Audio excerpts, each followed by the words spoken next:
Sleepless Beats. Ano bang nagawa ko na bigla kang naglaho?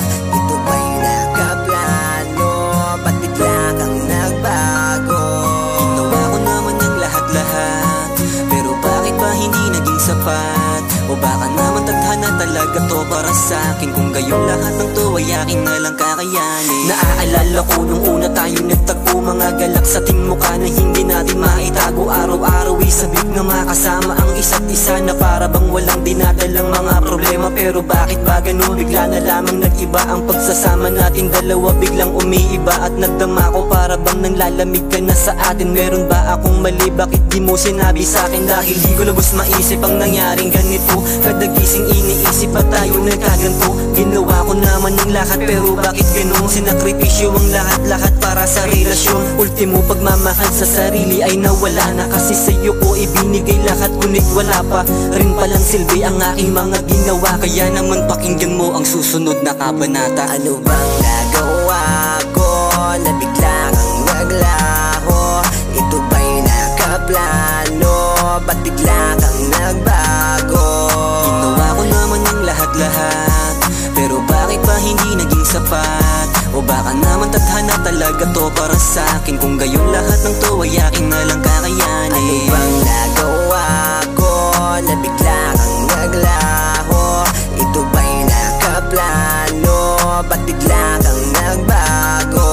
Ginawa ko naman ang lahat-lahat, pero bakit ba hindi naging sapat? O baka naman tadhana talaga to para sa'kin? Kung gayon lahat ng to ay akin na lang kakayanin. Di ba sabi mo nung una tayo lang ang dalawa? Di ba sabi mo noon di ka na mawawala? Mga pangakong tila hangin di ko suwat, akalain na ako ay lilisanin na wala. Parang bula, siguro ay sawa ka na, siguro ay natatakot ka na malaman nga ng iba, at malaman ng iyong ina ang tungkol sa ating dalawa, na dahilan ng ibinunga. Ngunit paano na ito? Bakit bigla kang nag-iba? Nang dahil nga iyong nalaman ika'y magiging ama, lumipas pa ang panahon, hindi ka na nagparamdam. Maging sa chat o text sa tawag, tila ba natudukan? At pagkatapos nung wala na akong balita sa iyo, tuluyan mong tinalikuran ng pagiging ama mo. Irresponsable kang ama, kaya paano na ito? Hanggang ngayon gulong-gulong, hindi alam saan patungo. Sana naman inisip mo, di yung bigla ka na lang naglaho. Ano bang nagawa ko na bigla kang naglaho?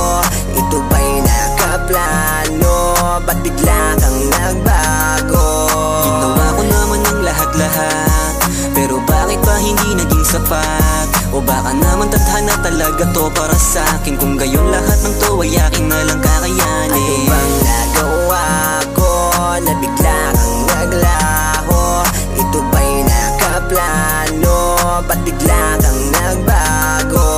Ginawa ko naman ang lahat-lahat, pero bakit ba hindi naging sapat? O baka naman tadhana talaga to para sa'kin? Kung gayon lahat ng to ay akin na lang kakayanin. Kahit na mahirap ang itong makakaya, akin na rin itatapon lahat ng mga problema. Kung tuluyan talagang ipaglayunan ng tadhana, alam mong ginawa ko rin naman lahat ng makakaya. Para sa sarili, iniwan mga luho, kaya para sa'yo halos lahat ay ginawa ko. Ngunit bakit ba lahat na lang bigla sa'yo nagbago? Magmula nung umpisa lahat aking sinakripisyo. Sa di ba lamang dahilan, hirap ako natanggapin. Ito na nga bang kapalaran na dapat kong harapin? Hanggang ngayon hindi tanggap, kaharap ko sa salamin. Laging tanong, bigla na lang nagbago ang iyong pagtingin. Ba't kasi bigla ka na lang nagbago? Sa akin ang pakikitungo, alam mo naman lahat ay ginawa ko. Bakit ngayon lahat ay naglaho? Ano bang nagawa ko na bigla kang naglaho?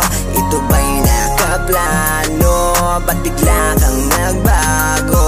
Ginawa ko naman ang lahat-lahat, pero bakit ba hindi naging sapat? O baka naman tadhana talaga to para sa'kin? Kung gayon lahat ng to ay akin na lang kakayanin. Ano bang nagawa ko na bigla kang naglaho? Ito ba'y nakaplano? Ba't bigla kang nagbago? Ginawa ko naman ang lahat-lahat, pero bakit ba hindi naging sapat? O baka naman tadhana talaga to para sa'kin? Kung gayon lahat ng to ay akin na lang kakayanin.